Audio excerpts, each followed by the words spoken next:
Hi friends, എല്ലാവർക്കും നമ്മുടെ പുതിയ വീഡിയോയിലേക്ക് സ്വാഗതം. ഇന്ന് ഞാൻ വന്നിട്ടുള്ളത് നാടൻ സ്റ്റൈലിലുള്ള ഒരു മാമ്പഴ പുളിശ്ശേരിയുടെ റെസിപ്പിയുമായിട്ടാണ് കേട്ടോ. ഇപ്പോൾ മാമ്പഴത്തിൻ്റെയൊക്കെ സീസൺ ആയതുകൊണ്ട് തന്നെ പെട്ടെന്ന് തയ്യാറാക്കി എടുക്കാവുന്ന അടിപൊളി ടേസ്റ്റിലുള്ള ഒരു മാമ്പഴ പുളിശ്ശേരിയാണ്. അപ്പോൾ ഇതെങ്ങനെ തയ്യാറാക്കാമെന്ന് നോക്കാം. മാമ്പഴ പുളിശ്ശേരി തയ്യാറാക്കാൻ വേണ്ടി ഞാനിവിടെ 4 പഴുത്ത മാങ്ങ തൊലി കളഞ്ഞ് എടുത്തിട്ടുണ്ട്. നാടൻ രീതിയിലായതുകൊണ്ട് തന്നെ ഞാൻ ഈ ഒരു മാമ്പഴ പുളിശ്ശേരി മൺചട്ടിയിലാണ് കേട്ടോ തയ്യാറാക്കുന്നത്. മൺചട്ടിയിൽ തയ്യാറാക്കുമ്പോൾ ഈ ഒരു പുളിശ്ശേരിക്കൊരു പ്രത്യേക ടേസ്റ്റാണ് കേട്ടോ. ഇനി ഇതിലേക്ക് 1/2 ടീസ്പൂൺ കാശ്മീരി മുളക് പൊടിയും 1/4 ടീസ്പൂൺ മഞ്ഞൾ പൊടിയും ആവശ്യത്തിന് ഉപ്പും അതോടൊപ്പം തന്നെ ഈ മാമ്പഴം കുക്ക് ചെയ്യാൻ പാകത്തിനുള്ള കുറച്ച് വെള്ളം കൂടെ ചേർത്ത് കൊടുക്കാം കേട്ടോ. ഒരുപാട് വെള്ളം ചേർക്കേണ്ട ആവശ്യമില്ല. ഈ മാമ്പഴം ഒന്ന് വെന്ത് കിട്ടാൻ ആവശ്യമുള്ള കുറച്ച് വെള്ളം ചേർത്താൽ മതി കേട്ടോ. ഞാനിവിടെ 1/2 കപ്പ് വെള്ളം മാത്രമേ ചേർത്തിട്ടുള്ളൂ. ഇനി ഇതിലേക്ക് കുറച്ച് കറിവേപ്പിലൂടെ ചേർത്ത് നന്നായിട്ട് മിക്സ് ചെയ്ത് ഇനി അടച്ചു വെച്ച് ഇതൊന്ന് വേവിച്ചെടുക്കാം കേട്ടോ. ഒരു മീഡിയം ഫ്ലെയിമിൽ വെച്ച് ഒരു 10 മിനിറ്റ് നമുക്ക് ഈ മാമ്പഴം ഒന്ന് വേവിച്ചെടുക്കാം. ഈ മാമ്പഴം വെന്ത് വരുന്ന സമയം കൊണ്ട് നമുക്കിതിലേക്കുള്ള അരപ്പ് തയ്യാറാക്കിയെടുക്കാം കേട്ടോ. അതിനുവേണ്ടി ഒരു മിക്സി ജാറിലേക്ക് 1 കപ്പ് തേങ്ങ ചിരകിയതാണ് കേട്ടോ ചേർത്ത് കൊടുക്കുന്നത്. ഇനി ഇതിലേക്ക് 1/2 ടീസ്പൂൺ ചെറിയ ജീരകവും 1 വെളുത്തുള്ളിയും 1 പച്ചമുളകും ചേർത്ത് കൊടുക്കാം. ഇനി ഇതിലേക്ക് കുറച്ച് വെള്ളം കൂടെ ചേർത്ത് നല്ല ഫൈൻ പേസ്റ്റായിട്ട് ഒന്ന് അരച്ചെടുക്കാം. അതായത് ഇപ്പം നല്ല ഫൈൻ പേസ്റ്റായിട്ട് തന്നെ നമ്മൾ അരച്ചെടുത്തിട്ടുണ്ട് കേട്ടോ. നമ്മൾ മാമ്പഴം വേവിക്കാൻ വെച്ചിട്ട് 10 മിനിറ്റ് ആയിട്ടുണ്ട്. ഇനി ഇതിൻ്റെ മൂടി ഒന്ന് തുറന്ന് നോക്കാം കേട്ടോ. എന്താ കണ്ടില്ലേ, മാമ്പഴമൊക്കെ പാകത്തിന് വെന്ത് വന്നിട്ടുണ്ട് കേട്ടോ. നിങ്ങൾക്ക് ഏത് മാമ്പഴം വെച്ച് വേണമെങ്കിലും ഈ ഒരു പുളിശ്ശേരി തയ്യാറാക്കാം കേട്ടോ. നാട്ടുമാങ്ങ വെച്ച് തയ്യാറാക്കുകയാണെങ്കിൽ കൂടുതൽ ടേസ്റ്റ് ആയിരിക്കും. ഞാനിവിടെ നാട്ടുമാങ്ങ ആയതുകൊണ്ടാണ് മുഴുവനായിട്ടും ചേർത്തത് കേട്ടോ. വലിയ മാമ്പഴമാണ് നിങ്ങളുടെ കയ്യിലെങ്കിൽ അത് കട്ട് ചെയ്ത് ചെറിയ പീസസായിട്ട് ഇതുപോലെ വേവിച്ചെടുത്താൽ മതി. ഇനി ഈ ഒരു മാമ്പഴത്തിലേക്ക് ഞാൻ 1 ടീസ്പൂൺ ശർക്കര പൊടി കൂടെ ചേർക്കുന്നുണ്ട് കേട്ടോ.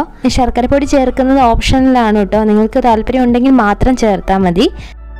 നിങ്ങൾ എടുക്കുന്ന മാമ്പഴത്തിൻ്റെ മധുരത്തിനനുസരിച്ച് ശർക്കര പൊടിയുടെ അളവിൽ കൂട്ടുകയോ കുറയ്ക്കുകയോ ഒക്കെ ചെയ്യാം കേട്ടോ.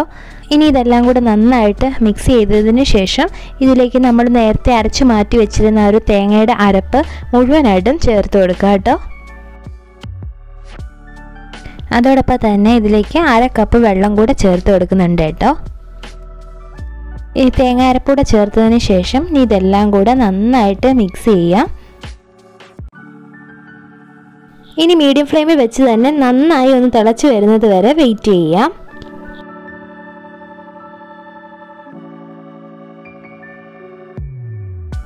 അതായത് ഇപ്പം നന്നായിട്ട് തിളച്ച് വന്നിട്ടുണ്ട്. ഈ ഒരു സമയത്ത് ഉപ്പ് ടേസ്റ്റ് ചെയ്ത് നോക്കിയതിന് ശേഷം ആവശ്യമെങ്കിൽ ചേർത്ത് കൊടുക്കാം കേട്ടോ. ഇതുപോലെ നന്നായി തിളച്ച് വരുമ്പോൾ ഇനി ഫ്ലെയിം ഓഫ് ചെയ്യാം കേട്ടോ. ഫ്ലെയിം ഓഫ് ചെയ്തതിന് ശേഷം ഇതിലേക്ക് ചേർത്ത് കൊടുക്കാൻ പോകുന്നത് 1/2 കപ്പ് തൈരാണ് കേട്ടോ. റൂം ടെമ്പറേച്ചറിലുള്ള അധികം പുളിയില്ലാത്ത 1/2 കപ്പ് തൈരാണ് കേട്ടോ ഞാൻ ഇതിലേക്ക് ചേർത്ത് കൊടുക്കാൻ പോകുന്നത്. നിങ്ങൾ ഇതിലേക്ക് ചേർക്കാൻ ഉപയോഗിക്കുന്ന തൈര് പുളി കൂടിയതാണെങ്കിൽ അതനുസരിച്ച് കുറച്ച് ചേർത്താൽ മതിയാകും. പിന്നെ ഈ തൈര് ചേർക്കുന്നതിന് മുമ്പായിട്ട് ഫ്ലെയിം ഓഫ് ചെയ്യുന്നത് എന്തിനാണെന്ന് വെച്ചാൽ നമ്മൾ ഓൾറെഡി ഇത് ചട്ടിയിലാണല്ലോ കുക്ക് ചെയ്തെടുത്തത്. അപ്പോൾ ആ ചട്ടിയുടെ ആ ഒരു ചൂട് കാരണം നമ്മളിതിലേക്ക് തൈരൂടെ ചേർക്കുമ്പോൾ അത് പിരിയാനുള്ള സാധ്യതയുണ്ട്. അതുകൊണ്ടാണ് കേട്ടോ നമ്മൾ ഫ്ലെയിം ഓഫ് ചെയ്തതിന് ശേഷം ഇതിലേക്ക് തൈര് ചേർത്ത് കൊടുക്കുന്നത്. ഈ തൈരും കൂടെ ചേർത്ത് എല്ലാം കൂടെ നന്നായിട്ട് മിക്സ് ചെയ്തെടുത്തിട്ടുണ്ട് കേട്ടോ. ഇനി ഇത് മാറ്റി വെച്ചതിന് ശേഷം ഇതിലേക്കുള്ള താളിപ്പ് തയ്യാറാക്കാം. ഒരു പാൻ സ്റ്റൗവിൽ വെച്ച് പാൻ ചൂടായി വരുമ്പോൾ അതിലേക്ക് 1 ടേബിൾ സ്പൂൺ വെളിച്ചെണ്ണ ഒഴിച്ചു കൊടുക്കാം കേട്ടോ. ഈ വെളിച്ചെണ്ണ ഒന്ന് ചൂടായി വരുമ്പോൾ അതിലേക്ക് 1/2 ടീസ്പൂൺ കടുക് ചേർത്ത് കൊടുക്കാം.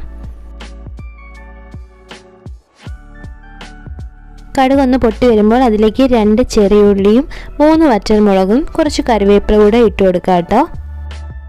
ഇനി ഇതെല്ലാം നന്നായിട്ട് മൂത്ത് വരുമ്പോൾ അതിലേക്ക് ചെറിയൊരു കളറിന് വേണ്ടിയിട്ട് ഒരു 1/4 ടീസ്പൂൺ കാശ്മീരി ചില്ലി പൗഡർ കൂടെ ചേർത്ത് കൊടുക്കുന്നുണ്ട്. ഇനി ഇതെല്ലാം കൂടെ നമ്മൾ തയ്യാറാക്കി വെച്ചിരുന്ന ഒരു മാമ്പഴ പുളിശ്ശേരിയിലേക്ക് താളിച്ചു കൊടുക്കുക കേട്ടോ. താളിച്ചു കൊടുത്തതിന് ശേഷം ഇനി ഇതൊന്ന് അടച്ചു വെക്കാം.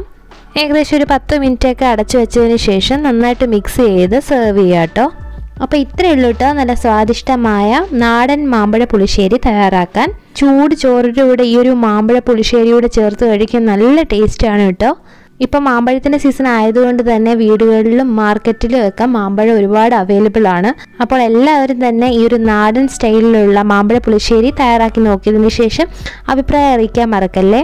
വീഡിയോ ഇഷ്ടമെങ്കിൽ ലൈക്ക് ചെയ്യാനും ഷെയർ ചെയ്യാനും സബ്സ്ക്രൈബ് ചെയ്യാനും മറക്കല്ലേ. സബ്സ്ക്രൈബ് ചെയ്യുമ്പോൾ തൊട്ടടുത്തുള്ള കുഞ്ഞു ബെല്ലൈക്കൺ കൂടെ ഒന്ന് എനേബിൾ ചെയ്തേക്കണേ. അപ്പോൾ ഇനി അടുത്തൊരു വെറൈറ്റി റെസിപ്പിയുമായി കാണുന്നത് വരെ ബൈ ബൈ, ടേക്ക് കെയർ.